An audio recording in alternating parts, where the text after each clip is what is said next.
welcome back to the Poker Model Hand Breakdown. Hope you're having an awesome day. I want to teach you something real quick, and let's get right into it. So I have Ace King. I'm on the big blind. The blinds are 500, 1,000. I have 50,000 chips, which means I have 50 big blinds. Ace King falls into the premium hand group according to the poker model, along with pocket aces and pocket kings. These are the hands that we're trying to get all in pre-flop. Now, we want to talk about inducing action really quick today. So a lot of times if you make a smaller bet, it allows your opponent to kind of move all in over the top of you and gives you the opportunity to fold afterwards. So we can't get too deep into that just in this hand, but just know that when you're inducing action, you're trying to get an opponent to move all in or make a bet on top of you, and they have to have enough chips for it to be a substantial bet that you might fold to.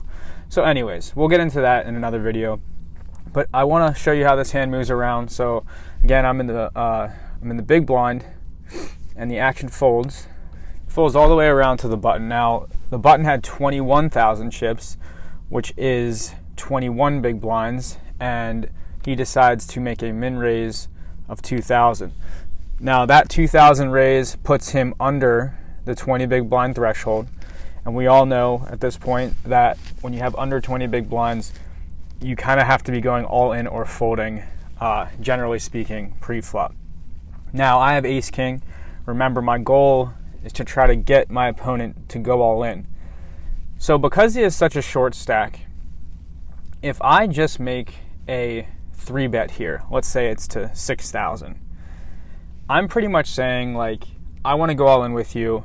Even if you go all in over the top, it'll still make sense for me to call, and there's no way I'm going to fold to that bet. So for that reason, if I raise to 6,000, it kind of gives away the strength of my hand.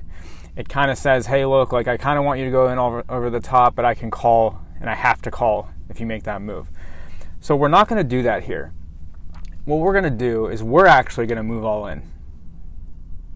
So I do that. And the goal of making this all in happens because we want our opponent to think that maybe we just have a decent hand and we're trying to get him off of his hand.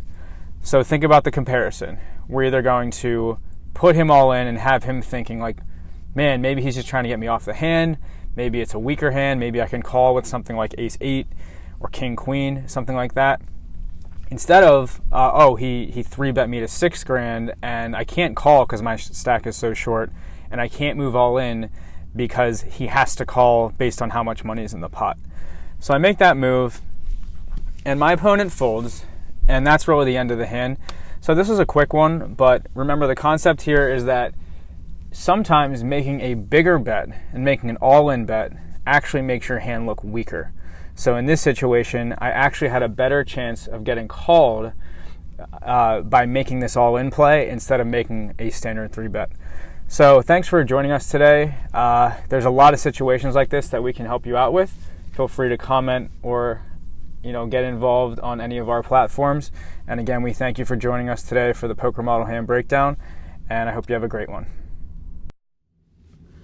As always, thank you for joining us for another episode of the Poker Model Hand Breakdown. For more training tools and Texas Hold'em advice, subscribe to our YouTube channel or pay us a visit at thepokermodel.com to see our weekly articles, bi-weekly podcasts, and other episodes of the Poker Model Hand Breakdown. Until next time.